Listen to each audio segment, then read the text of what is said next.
concrete, right? So there's an 8-inch concrete block, which also could be a concrete wall. There's again the bearing of a beam, whether that's an I-beam.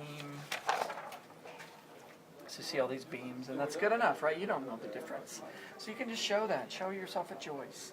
If you got brick on the face of it, if you don't, right? If it's concrete and how it roughly sits into that floor system. If it's on the ground, roughly what kind of a footing we're talking about. All of that is here.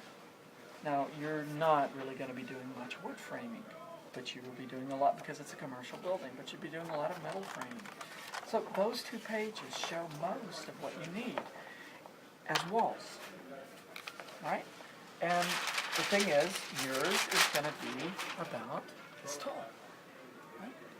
Because if it's a 30-foot tall or 45-foot tall building, and one of these at 3/4 inch scales is 14 feet, so that's 14, 28, right? 42. So that's how big it is, and you're just stacking these up. So the next thing you do, after you determine, is it masonry, which is chipboard, right? And you'll know that. Or is it basswood and steel? Is it columns, or is it a wall? It's a wall because it's load-bearing. It's a column. It's not, and it's light infill. And you want it all to be light, okay? So the notion, the next thing you do is you simply go to the next section. So, and, not to mention, so if you want to really look at the I-beam and this is the cross-section of how they look. There's the beam. There's a bar joist, right? When we look at that. So it won't, don't start reading all about, the metal pan and upset. You're just going to do a pan. Just show a pan. I'll be happy that you understand that. The key lesson is that roof system is no more than 4 to 6 inches thick either. So all those fake sections y'all are making of like massive stuff go away. And you just find then what I've been trying to get you to look at is you have a beam, everywhere you have a column. See the column? See the beam? See the wall? See the beam? And you have those. So you just go a little farther. Doors you don't want. So what do you want? What are you looking for? What are we looking for? If you know the walls, you know it's steel or concrete, you know basically that, and I'll give you the one rule of thumb, what are you looking for? Glazing. I bet you're not going to take your major wall section looking through no openings. I bet you're going to take it where there's a public space and there's a view to the morning sun or the trees or the Good Sam across the street, right? Or the community gets to see in. So you're going to look at this section on framing, on window frames, right? And you're going to see window types, and you can actually at least give yourself 15 minutes. Is it operable? Is it fixed? Are they louvers? Am I allowing in breezes? What did I want to do with this space?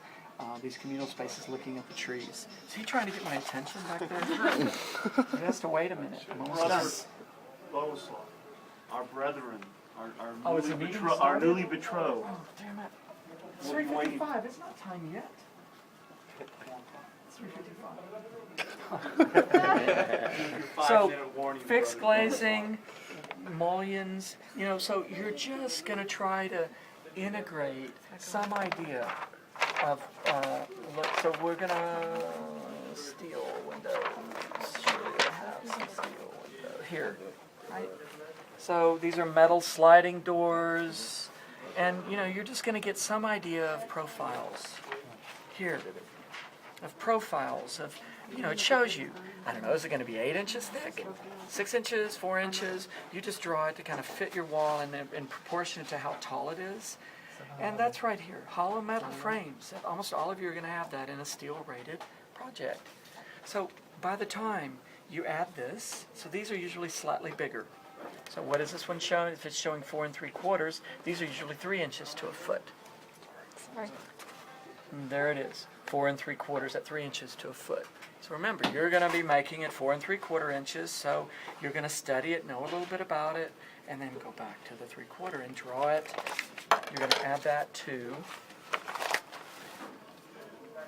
this wall. Or you're going to add that to